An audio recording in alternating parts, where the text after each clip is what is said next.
Okay, this is just a quick comparison. This is a Saitek 3-lever throttle quadrant, and here is the VirtualFly TQ6. As you can see, if we can put it on the side here, one sits a little bit higher than the other. Obviously, plastic, full metal. The movement distance of the lever travel is about the same,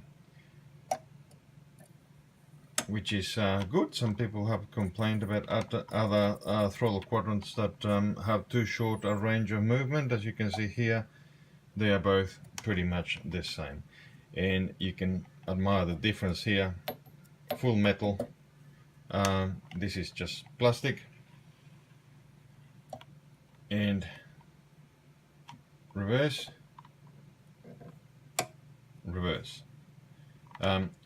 The reverse point on this is obviously a lot deeper than the Saitek throttle quadrant, and you also feel the difference. This is just rubbing plastic on plastic, and the potentiometer is just at the end of the housing for the lever.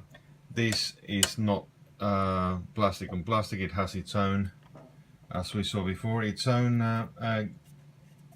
geared end there, and the reduction gear at the back, and that in turn talks to the potentiometer. So very interesting differences. As you can admire there, the difference in size. Obviously that's just the 3 quadrant. My other 3 quadrant, I used to have 6 levers there with my Saitek, but it's beyond repair, so I've disposed of it.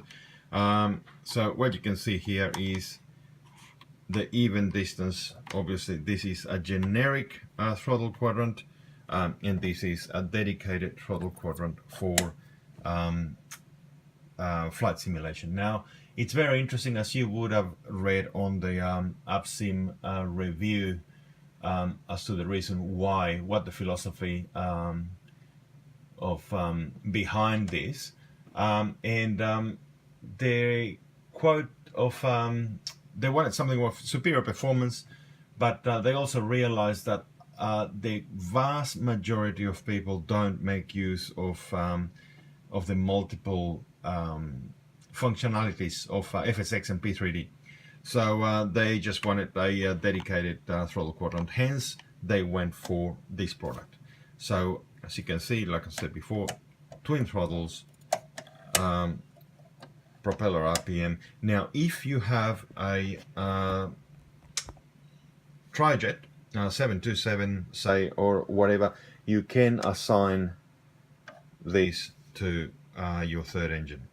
It does feel a little bit awkward having to move the 3 levers as 3 throttles, but it can be done. Okay, so you can see the difference in height there from the 2 levers to that is obviously a prop RPM lever. But if that's what you want to do, and this is the throttle quadrant you've decided to go for, that's what you can do. And obviously for 4 engines as well, which I haven't tried, with 4 engines you would move. Now, I do have a fairly big hand, and as you can see, the distance there is quite large. So yeah, you would need a big hand, but it can be done. Okay, but keep in mind, like I said before, what it is and what it is not. It is a twin engine setup. Okay, you can use it for 3 engines if you want, but there will be a little bit of discomfort in doing so. It is not impossible if you're prepared to put up with it. I actually do. I fly the FlyJS 727 in X-Plane. It's one of my favorite aircraft, and that's my setup. I have engine 1, 2, and 3. Okay, so that's the possibility on it, and you can go straight into the reverse. All right, so that's the differences. The very, very popular Saitek throttle quadrant and the brand new TQ6 from VirtualFly.